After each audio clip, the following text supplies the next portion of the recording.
Beleza. Então, boa tarde, pessoal. Me chamo Estevam Rezende, que nem o Thiago me apresentou aqui. Valeu, Thiago.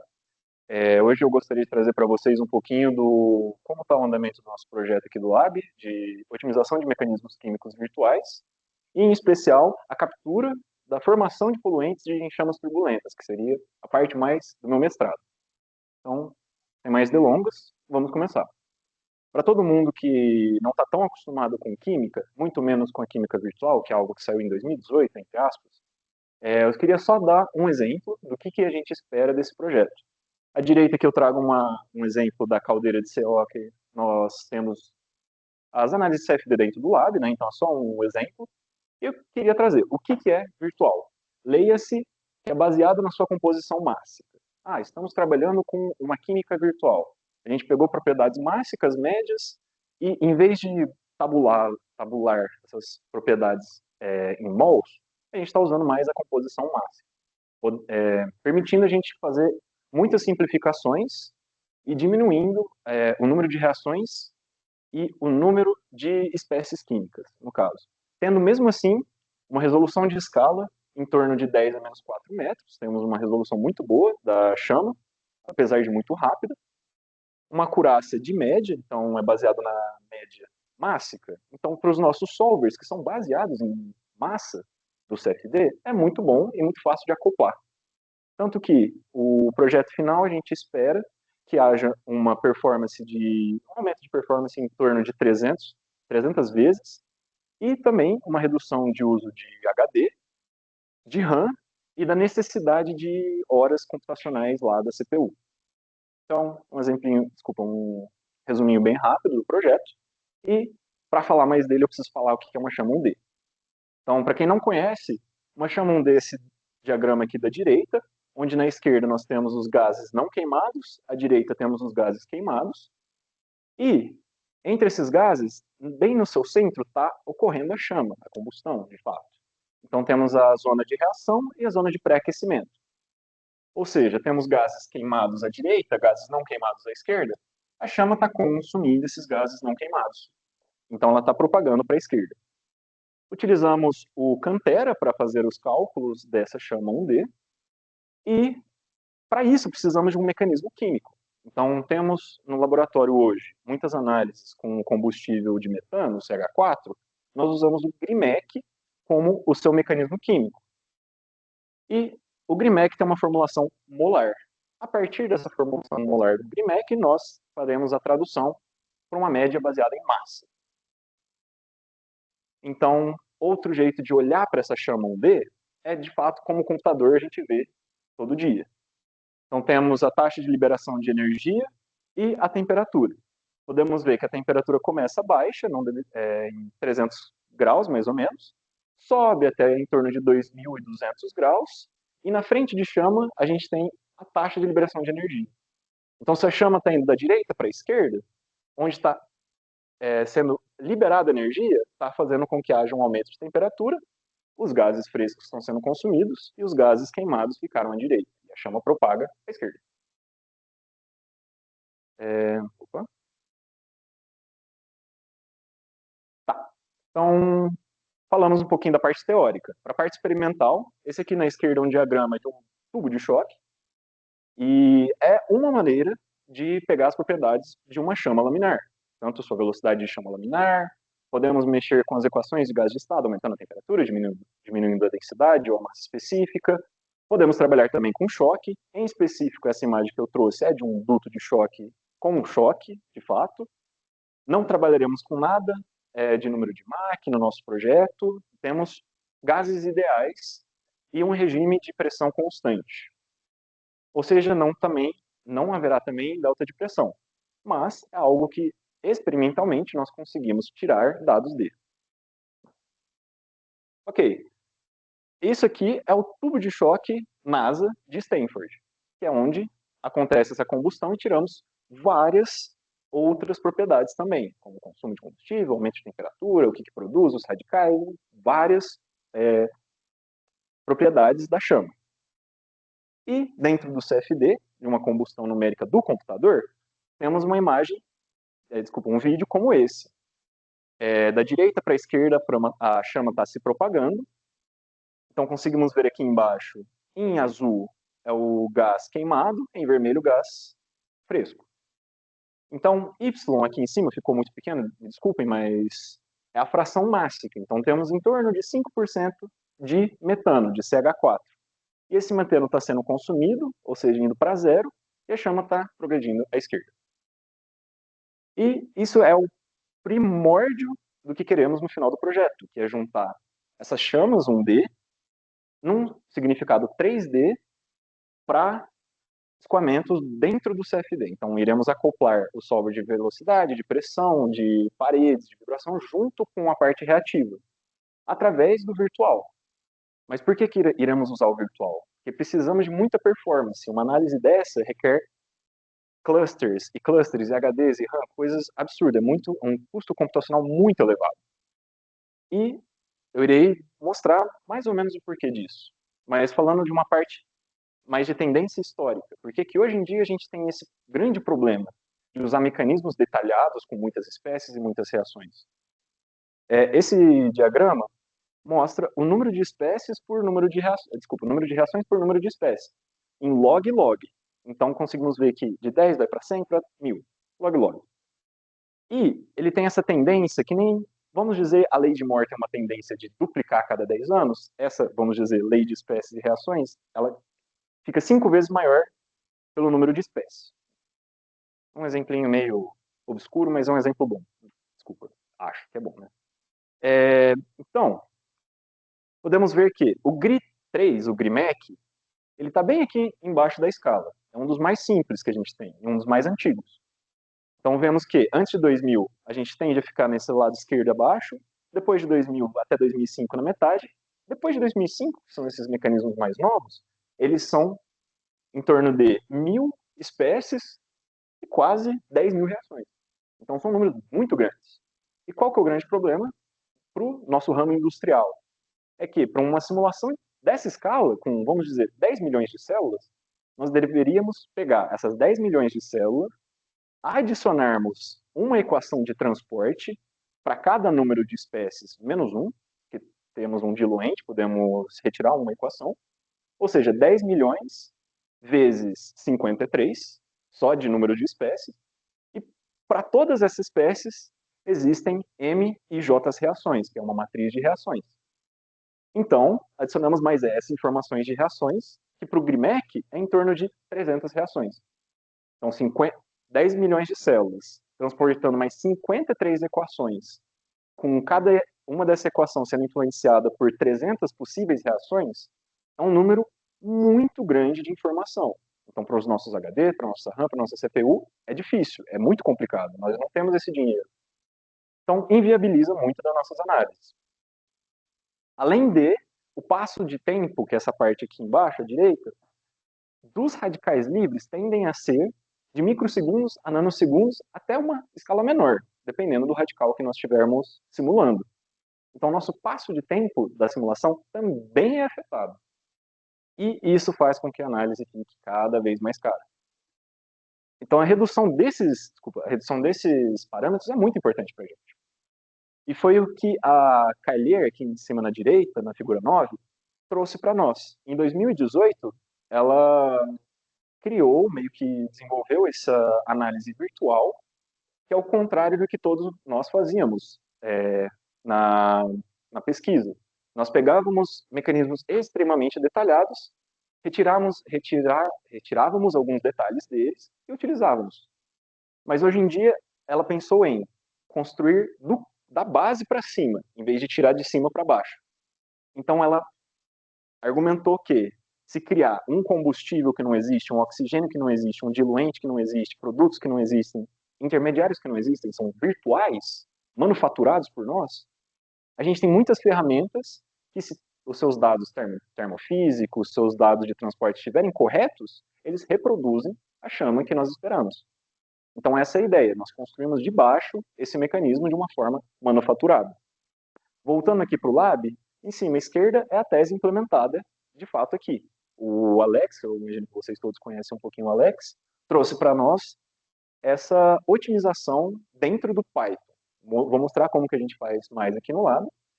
E, em especial, eu coloquei na esquerda da imagem para mostrar que essa parte foi realmente do Alex, da construção do combustível. A minha parte dentro do lab seria a do poluente, no caso, o monóxido de carbono primordialmente. Então, aqui na esquerda temos 2 reações, aqui na direita temos 3 reações, em torno de 8 espécies, 1, 2, 3, 4, 5, 6, 7, 8. 8 espécies e 1, 2, 3, 4, 5, 6, 7, 8. 8 espécies novamente. E vamos comparar.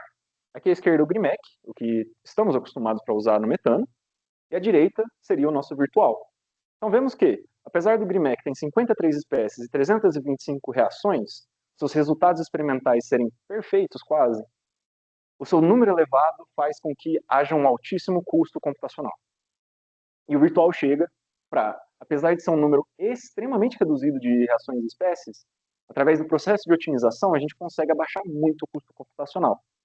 Então, só para o combustível CH4, de 53 a gente vai para 8, de 325 vamos para 2 reações. Então, uma redução muito grande. E para o poluente, que seria como se fosse um pós-processamento do que a gente calcular com o combustível, tem 6 espécies e 4 reações. Eu falei errado antes, né? Eu tinha falado 8. Então, hoje eu gostaria de basear um pouquinho essa explicação primordial do combustível, porque é uma metodologia muito nova, né? Ela foi desenvolvida em 2018. Então, eu vou tirar um pouquinho dos fluxogramas do projeto realmente da Kailir para usar como base do explicamento, da explicação, desculpa. Inicialmente, aqui dentro do laboratório, como que nós fazemos? Começamos com a química detalhada, então a gente cria uma biblioteca de chamas 1D, podendo ser elas strategy ou counterflow de difusão, mas hoje em dia só usamos uma chama 1D normal, sem nada a mais, não, desculpa, só usamos chama 1D de forma, me fugiu a palavra, utilizamos chamas 1D, ponto. Através do Grimec, o 3.0, dentro do Cantero, nosso solver termofísico.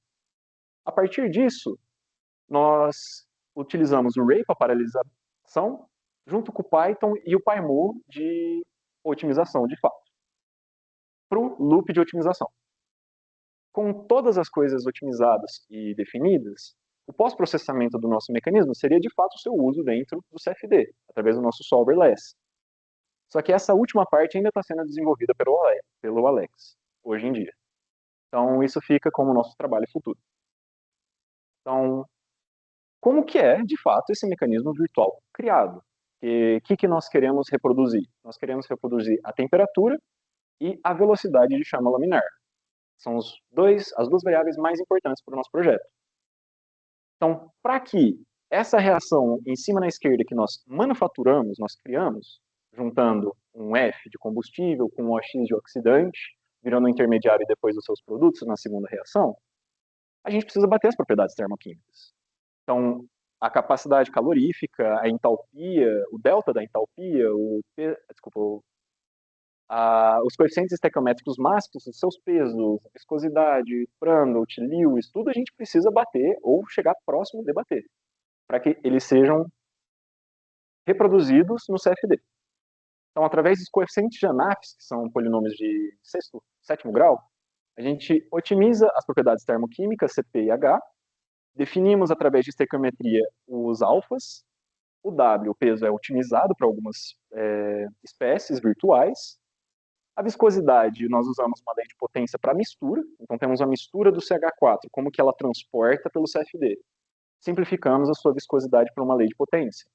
O Lewis é dito como unitário para velocidade de difusão, e a nossa condutividade térmica é uma simples lei baseada em Prandtl constante pela chama, para cada uma das espécies. E o que nós queremos? As propriedades médias da mistura.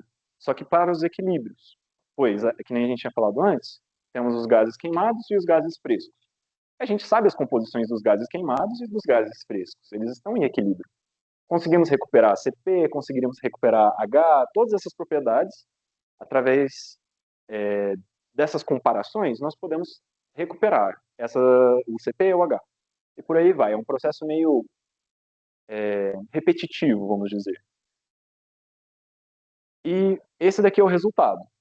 À esquerda, a gente tem a criação dos produtos virtuais, e à direita, uma comparação com a referência, que é de fato, vamos comparar com o dióxido de carbono, o H2O, o CO, juntando esse 7A. O que é o 7A? O nosso combustível, o nosso oxidante, o nosso diluente, coisas que sempre vão existir e que a gente sabe que vai existir na chama. P1, P2, P3, P4 são coisas manufaturadas, a gente não tem como saber. Mas a gente pode comparar com CO2, H2O, que são os principais produtos da nossa chama. E temos uma concordância muito boa, principalmente aqui no pico, para razões de equivalência unitária, quando a gente tem 4 produtos. Então a Callier mostrou para a gente que utilizando 4 produtos é o suficiente para a gente recuperar muito bem a temperatura diabática da chama baseada na sua razão de equivalência. Então, a gente pode pensar que P1, P2, P3 e P4 são médias das composições dos gases queimados, em proporções diferentes, dependendo da razão estequiométrica. Comparando com nossos resultados aqui do laboratório, vemos uma concordância muito parecida. Que a nossa referência bate muito parecido. A nossa referência é calculada e nossos pontos otimizados são comparados de forma análoga, que é a Callier. Batemos em resultados próximos. E aquele que eu falei dos coeficientes de Hanako, então temos o primeiro coeficiente, o segundo, o terceiro, isso daqui mede o CP e a entalpia da nossa mistura. Então, baseado na sua razão de equivalência, não dá para ver muito bem, ficou ruim essa imagem, mas em vermelho e em preto nós temos os coeficientes virtuais e os coeficientes detalhados. Então, há uma concordância muito grande. Essa era a primeira etapa. Indo para a segunda etapa, temos que criar um banco de dados dessas misturas e dividi-los. Temos deixa eu botar as razões de equivalência. Vamos dividir essa razão de equivalência, que é algo contínuo, em pedaços. Vamos dividir em 23 pedaços, por exemplo. 0.6, 0.65, 0.7, 0.75, por aí vai. Para quê? Para que nós podemos otimizar essas duas novas reações, Q1 e Q2. O que são essas reações? São reações baseadas em leis de Arrhenius.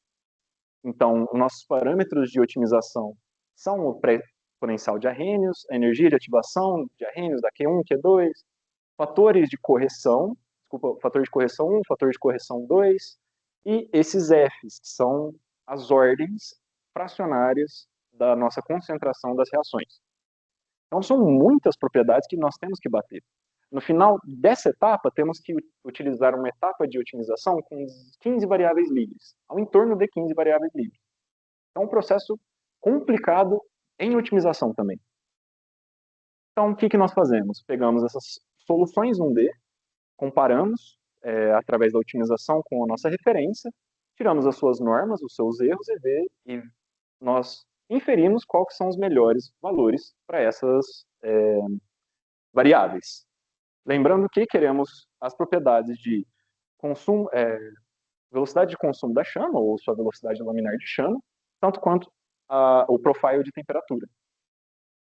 Dando um exemplo, aqui à direita a gente tem a temperatura de 3 chamas, por exemplo. Então, em preto nós queremos bater, que é a nossa referência. Em vermelho nós temos o resultado otimizado da iteração presente. Como que fazemos isso dentro do Python?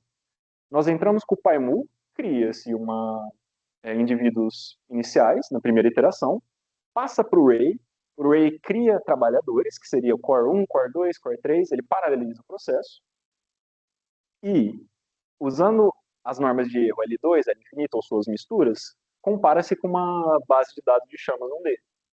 Dá uma pontuação para o indivíduo, retorna para o modelo treinado. O PyMul pega o modelo treinado, vê qual que é o melhor, cria a próxima iteração baseado nisso. O processo se repete. E para cada indivíduo criado, um ponto muito importante é que temos 3 chamas para solucionar. Então, criamos um indivíduo que dentro desse indivíduo tem 3 chamas, junta os erros das 3 chamas e todos os parâmetros chutados e vê qual é o melhor depois de horas otimizando. Achamos um mínimo local, um mínimo global, que seja, temos uma comparação muito boa com, por exemplo, o perfil de temperatura aqui na direita. Então, essa é a primeira parte, a parte dos combustíveis. E agora podemos adentrar um pouquinho mais nos poluentes, que é de fato o ponto importante do meu mestrado. Só para dar um resumo rápido, temos a química, ou desculpa, o mecanismo da química detalhada. Ele entra para nossas bases de referência. A gente chuta as partes termofísicas de transporte, chuta as partes de taxa de lei de Arrhenius, chegamos no esquema virtual principal do combustível. Aí, para criar a mesma coisa, só que para o poluente, que é o CO, a Callier desenvolveu um método que utiliza uma pré-tabulação da constante de equilíbrio da reação, de CO com CO2, se eu não me engano. E a partir dela, a gente cria a calibração dos parâmetros da reação, que são essas três outras equações aqui do subesquema da CO. Só que aqui no lab a gente está pensando que, às vezes, em vez de pré-tabular esse KC, poderíamos otimizá-lo, para reduzir ainda mais o erro. Mas isso ainda é algo que estamos debatendo, vendo se vale a pena. Mas só para dar um spoiler para todo mundo. Então, gostaria de trazer essa parte, que é uma figura de 3 pontos de razão de equivalência. Então, temos uma razão de equivalência 0,6, que é um pouco pobre em oxigênio, a razão φ igual a 1, que é exatamente estequiométrico, e φ 1,4, que é rica em oxigênio. Então, a gente ou está dando mais oxigênio que o combustível aguenta, na direita, ou à esquerda, que é 0,6, a gente está dando menos oxigênio do que o combustível precisa para entrar em combustão. E a gente otimiza em um indivíduo, que é essa imagem inteira, os 3 plots de temperatura. Só que não só o plot de temperatura, nós otimizamos também a velocidade de chama. Então, só para mostrar o valor de erro, o L2, a norma L2, desculpa, está em 0,1%, 0,6% e 0,1% para cada um. Só que ainda vemos que no gráfico do meio tem uma diferença de temperatura diabática de chama. Estamos 12 graus abaixo do que a gente esperaria. Então ainda tem algumas lacunas para a gente melhorar. Só que tanto que a Callier tem muitas lacunas a melhorar. Esse processo é novo, ainda estamos descobrindo o que podemos ou não podemos fazer. E uma... Deixa eu ver se vai. Foi? Isso aqui é uma otimização aleatória. Então como que seria a evolução da taxa de liberação de energia para cada φ conforme vamos otimizando? É essa loucura aí. Cada um vai melhorando, aumentando, tentando bater de uma forma melhor até a última iteração onde quase tudo bate. Por que eu trouxe a taxa de liberação de energia? Porque descobrimos que é uma parte muito importante do processo. A Callier ganhou isso de graça, nós temos que defini-la. Ou seja, tem alguma discrepância entre o nosso processo e o processo do pessoal da França. Não temos certeza do porquê, mas sabemos que precisamos utilizar a taxa de liberação de energia como uma variável de otimização.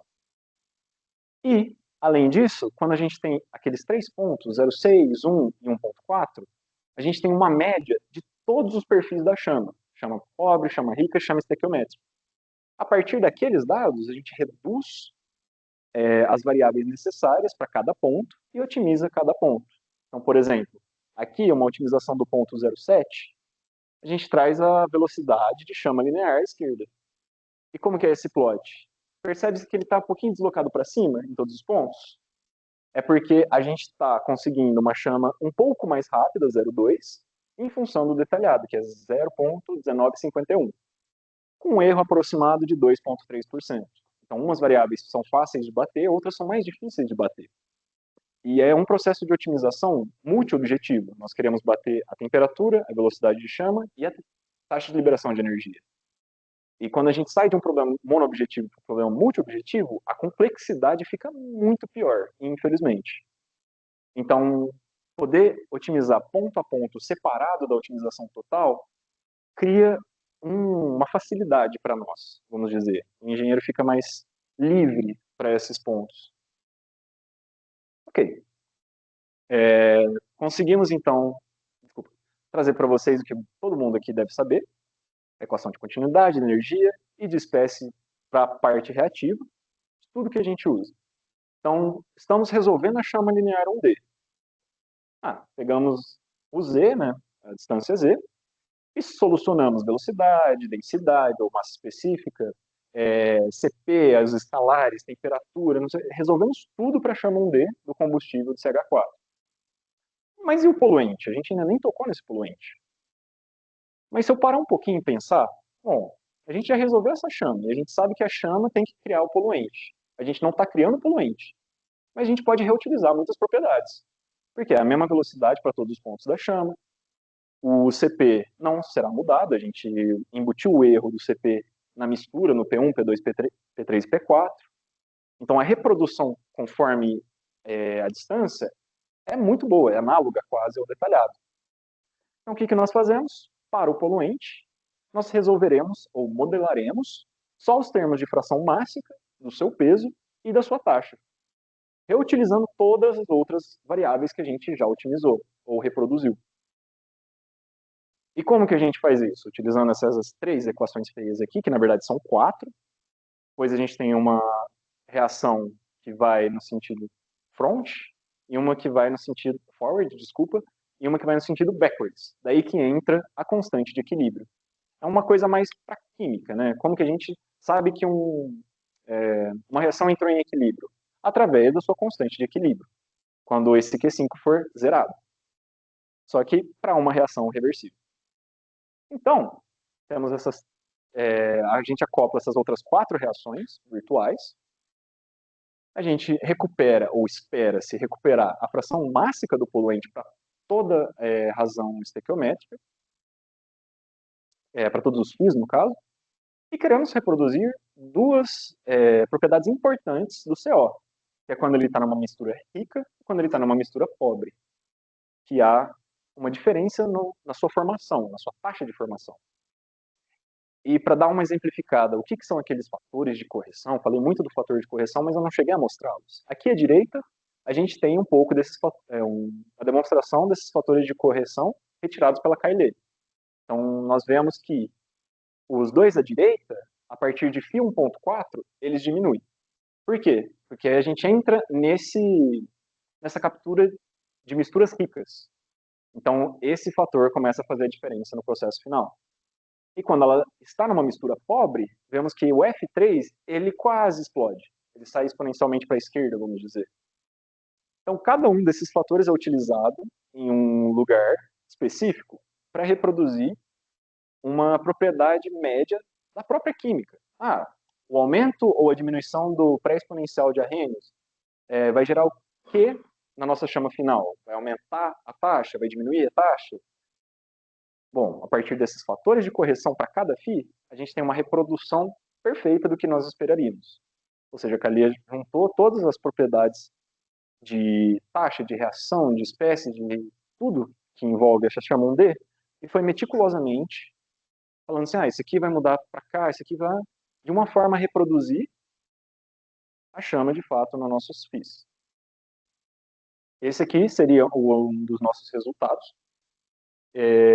Saiu fresquinho do forno, para uma chama otimizada, só que em CO. Isso aqui é o quanto de quilo de CO a gente tem por quilo de mistura. Então, mais ou menos na frente de chama, vemos que o CO aumenta para quase 5% e diminui bem rápido. Que esse é o que nós esperaríamos acontecer para uma chama estequiométrica. Ele dá um pico muito rápido, um layer de velocidade muito grande, e ele diminui para a sua constante de equilíbrio. Vemos que temos algumas diferenças ainda, mas quando a gente está trabalhando com um ponto só, é muito livre. A gente tem umas variáveis muito livres. Então a gente pode chutar quaisquer valores. E recuperamos muito bem. Só que o problema é quando a gente quer três chamas otimizadas. É outro vídeo, né? 0,6, 1 e 1.4. E é o que acontece por uma otimização. Então, vai vendo que vai mudando os perfis de temperatura conforme vão mudando as variáveis. E é um pulo para cima, um pulo para baixo, é meio caótico, podemos dizer. Não deixa o Larissa ouvir. Mas, é uma otimização de 15 variáveis. É um negócio realmente muito não linear, complexo. Mas, se a gente olhar para os resultados da Cayley, a gente vê os mesmos problemas que estamos tendo no laboratório, que é, para uma mistura de 3 pontos, o ponto central geralmente tende a ter essa barriga. Um ponto com um φ muito alto tende a ter essa aumento e diminuição brusca. Então, dependendo se a chama é rica, estequiométrica ou pobre, a gente tem muitas diferenças de acurácia local, quando a gente trabalha com uma chama só, fácil de bater, conseguimos recuperar, mas para acurácia global, que seria trabalhar com chama rica, estequiométrica e pobre, há uma dificuldade de juntarmos todas essas variáveis e diminuir o erro, de uma forma muito boa. A gente às vezes fica com essas abalações aqui, fica ruim de otimizar, nosso erro não consegue diminuir mais, porque entra um problema de modelagem, mas achamos que entra um erro de modelagem e não achamos que a otimização conseguiria melhorar mais do que temos hoje, vamos dizer. Temos que mudar alguma coisa na modelagem para pegar com maior acurácia algumas propriedades. No caso, o fração máxima de CO. E só dando um zoom, aqui à esquerda, né, é o resultado da própria Caillet, da pesquisa original, e aqui à direita é a feita pelo Lab. Então a gente vê uma propriedade parecida, com a mesma baulação na direita e na esquerda, só que como que a gente melhora isso? Então seriam nossos próximos passos. Pois, para dar um resuminho bem rápido, temos erros da norma L2 de em torno de 0 a 10%, dependendo do ponto, né? Localmente a gente acerta, globalmente podemos errar, mas queremos uma média, para fazer que nem o Hans faz. Não vai pegar todas as frequências, não vai pegar tudo, mas vai fazer uma média muito bem feita. Através dessa média, com um erro de maximamente 10%, a gente consegue fazer essas capturas das propriedades médias. Recuperamos muitas coisas. Mas o mais importante é que a gente tem um aumento expressivo de performance. A gente tem 300 vezes mais velocidade em resolver a parte química do processo. Combustão. Então, o uso de HD diminui, o uso de RAM diminui, tudo que eu vim falando. As propriedades de próprio transporte são recuperadas, viscosidade, Sprandl, tudo. Então, diretamente para o CFD, essa mistura já vai se comportar como qualquer gás que nós, usuários de CFD, estamos esperando. Por quê? É um Sutherland. Beleza, vamos colocar lá a viscosidade, a temperatura vai mudar e é isso. Ok, do jeito que estamos esperando, tudo tranquilo. As taxas de consumo são semelhantes ao detalhado, globalmente semelhante, mas o passo de tempo delas é muito mais rápido. Então, a gente consegue aumentar o passo de tempo do nosso solver CFD sem perder qualidade na parte reativa. O método é baseado em massa, então a portabilidade, que eu tinha falado para o CFD é fácil. Então, fazer uma média mássica, não uma média molar. Pô, eu acho que não existe um CFD que usa base molar. Posso estar errado.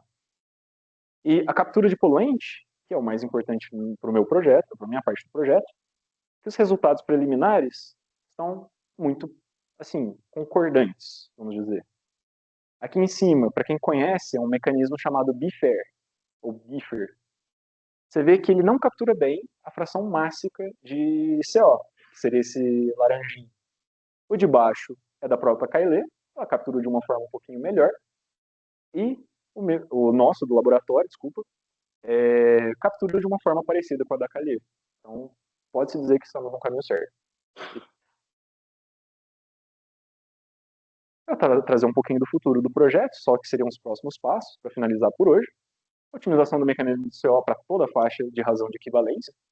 Então, apesar de termos 3 pontos, tem 3 outros pontos saindo, a gente precisa dos 23 pontos que nós dividimos a faixa de equivalência. Então, entre 0,6, 0,6, 0,65, 0,7 até 1,8, que é o que a gente espera encontrar dentro da nossa análise. Alternativa baseada em open source. Então, a gente pegou algo que foi criado através do Regate. O pessoal lá da França, eles criaram usando um solver chamado Regate para a parte química. Só que o Regate, ele é mais fechado, ele não é open source, não é aberto, não é grátis. Ainda mais outros problemas não, mas outros acontecimentos, a parte do virtual ficou muito fechada lá na França. Então a gente ter essa alternativa de uma forma open source é muito bom, porque a gente consegue difundir conhecimento. O acoplamento, que nem eu falei, virtual mais CFD seria uma próxima etapa. essa parte do open source, eu só esqueci de finalizar, seria como que a gente junta isso num pacotinho e passa para frente. Né? Como que a gente vai usar isso no laboratório, por exemplo, que todo dia alguém chegaria e falaria assim, hoje eu vou trabalhar em uma parte virtual. Outros próximos passos para o nosso projeto incluso seria o mecanismo de poluente satélite do NOx, de fuligem e de SOx, que se chegarmos em SOx para os enxofres, seria algo novo do nosso laboratório, seria uma adição que não existe já na literatura. E nota-se que o NOx criado pelo Maio é de 2020, a fuligem do Coleman é de 2023, então são muito recentes. E além desses três, que seria da Calhe, do Maio e do Coleman, se existirem mais dois é muito. Então a gente vai adicionar mais um sexto. E, apesar de poluentes serem os nossos mais importantes, desculpa, o meu mais importante papel no projeto, a gente tem que trabalhar com os novos combustíveis, que é o que a Vitória está trabalhando, a gente vai trabalhar mais para frente com o CREX, e por aí vai. A direita é só uma exemplificação de como poderia ser a imagem do virtual dentro do CFD. Então, só uma comparação da esquerda com o tabulado contra uma química virtual otimizada. Então, tem alguns problemas? Sim, mas, em média, recuperamos muito as propriedades que nós queremos, ou estamos esperando. E agora eu abro um espaço de dúvida, porque isso aqui está aqui, e eu deixo uma otimização rodando aí para todo mundo. Obrigado.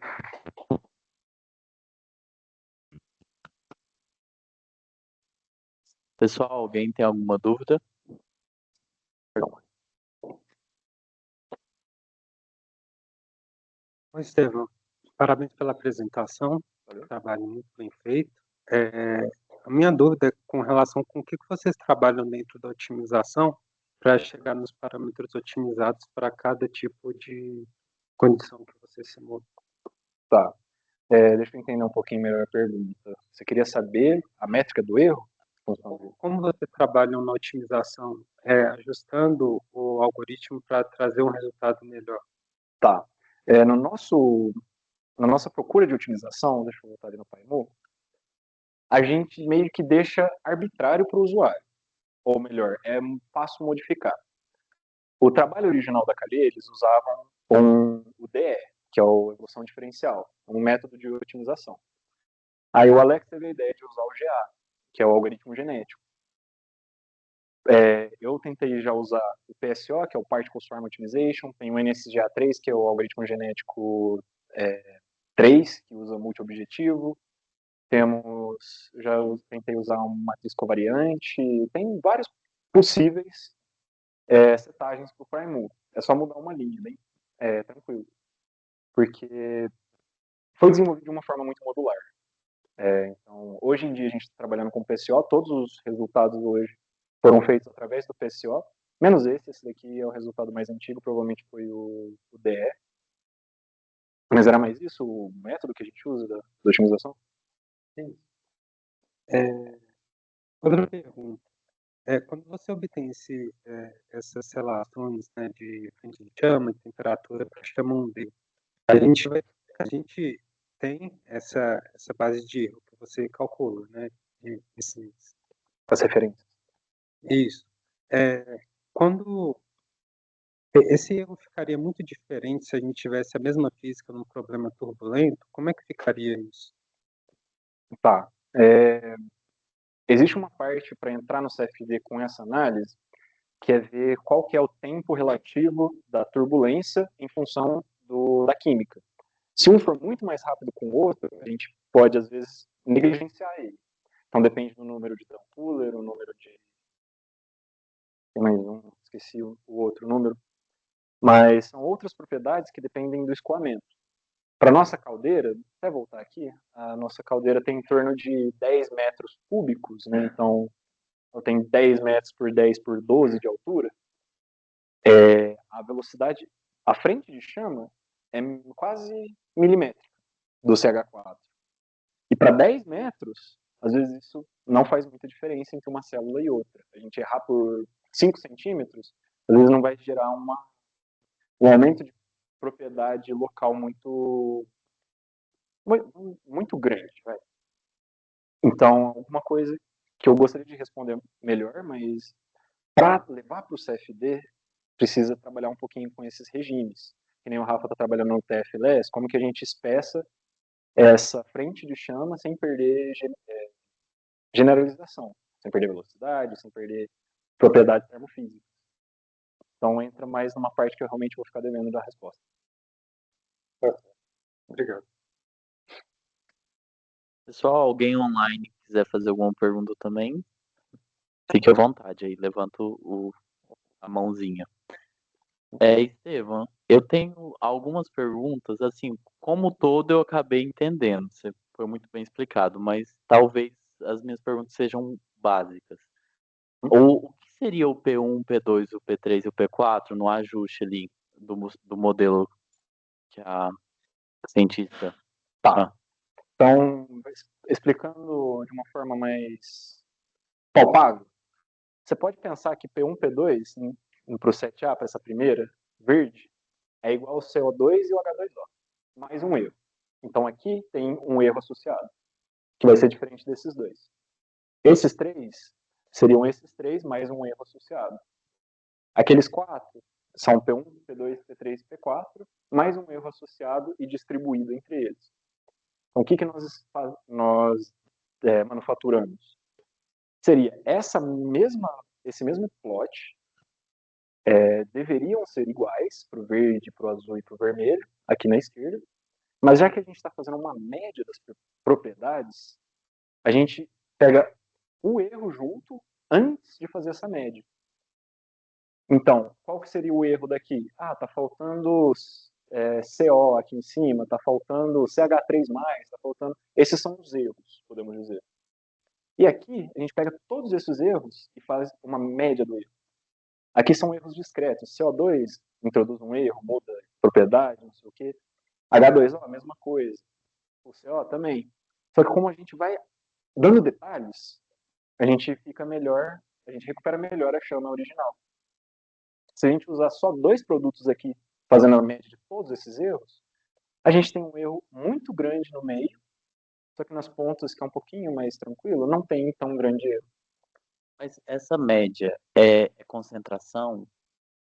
É uma média baseada... Esses erros, eles estão em concentração, são alguma propriedade? São todas. São todas? Em especial, o CP e o H.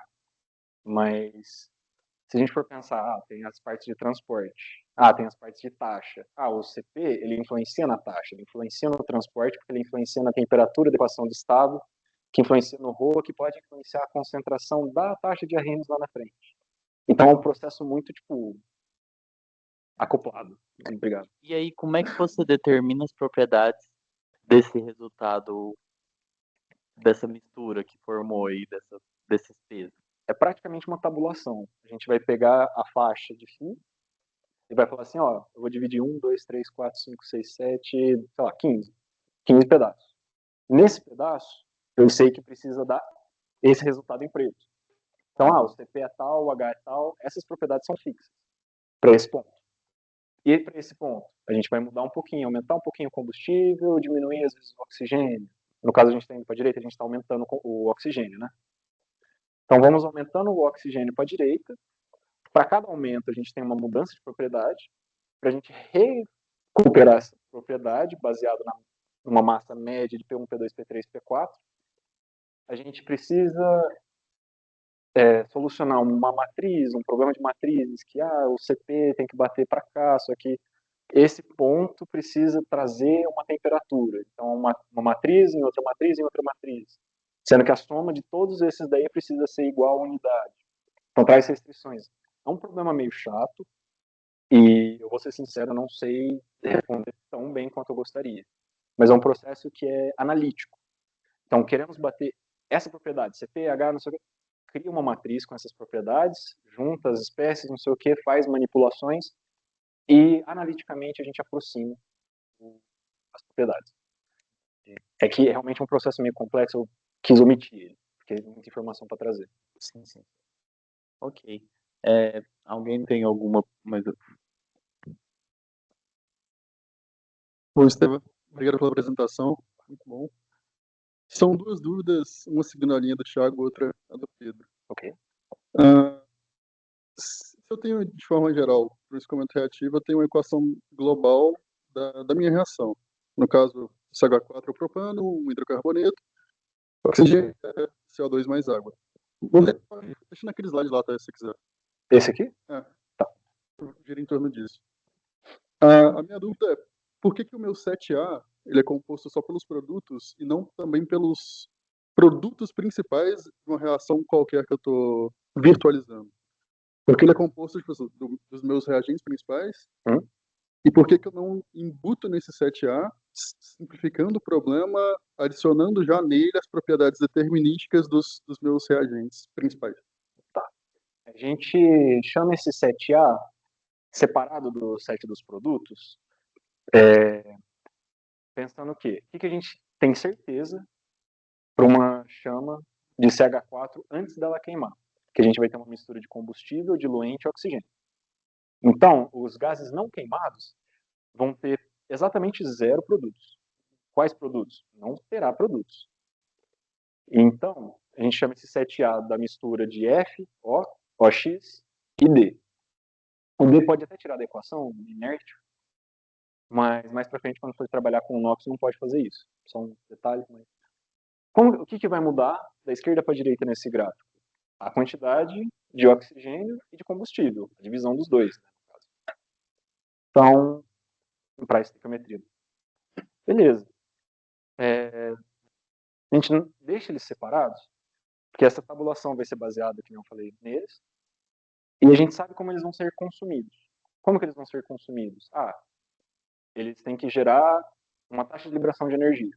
Então, se o oxigênio está sendo dividido em dois, separado, né, comburido, ele está liberando muita energia. Está criando H2O, também criando energia. Só que como que a gente fecha um problema de muitas variáveis? A gente vai matando uma variável, deixando uma variável restrita. A nossa variável restrita para o 7A é a quantidade de combustível de oxidante. Então, para φ igual a 0,8, a gente sabe exatamente qual que é a fração mássica de oxigênio com combustível e o que essa informação vai dar para outras informações dentro do processo. Então, é meio que tabulado. A gente tem uns fatores de correções, a gente tem outras propriedades que são baseadas em fração de mistura. Se a gente for pensar numa célula do CFD, dentro dela vai ter uma quantidade mássica de oxigênio e uma quantidade mássica de combustível. Então a gente consegue retirar de todas as células do CFD um valor de estequiometria. Qual que é esse valor? 0,8, 0,1.6 e tal. A partir dele, a gente já embute o YAML, que seja, esse mecanismo, com cada um dos valores.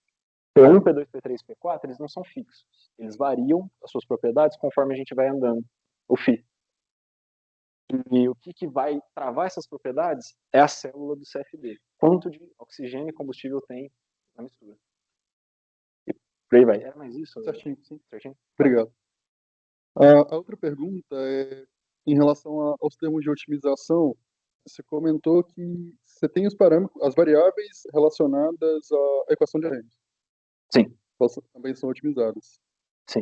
Seria possível você utilizar um outro modelo de modelagem de taxa de reação para tentar reduzir a quantidade de variáveis? Sim. Da otimização?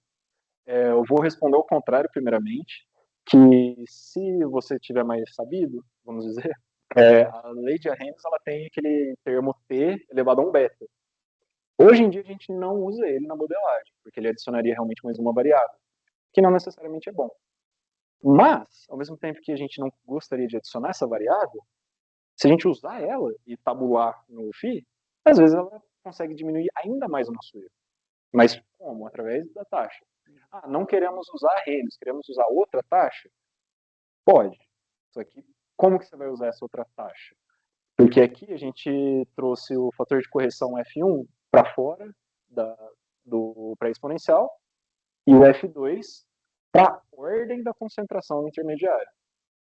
Então, eu não sei outro modelo que tem além do Arrhenius. O Arrhenius está muito bem consolidado na minha cabeça. Mas, se for utilizar outro, onde que esses fatores de correção vão entrar? O que a gente está esperando desses fatores? Um aumento daqui vai aumentar o pré-exponencial. Mas alguém pode falar que esse F1 pode entrar nesse exponencial, mesmo que seja a energia de ativação 0,00001 maior, numericamente falando, é equivalente.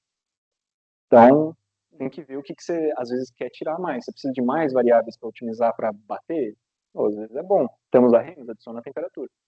Quer utilizar outro modelo? Perfeito, só tem que fazer essa modelagem, essa parte da modelagem diferente, que é a parte da taxa. Né?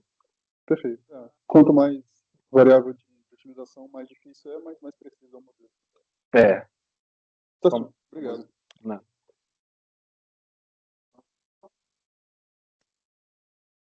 Então.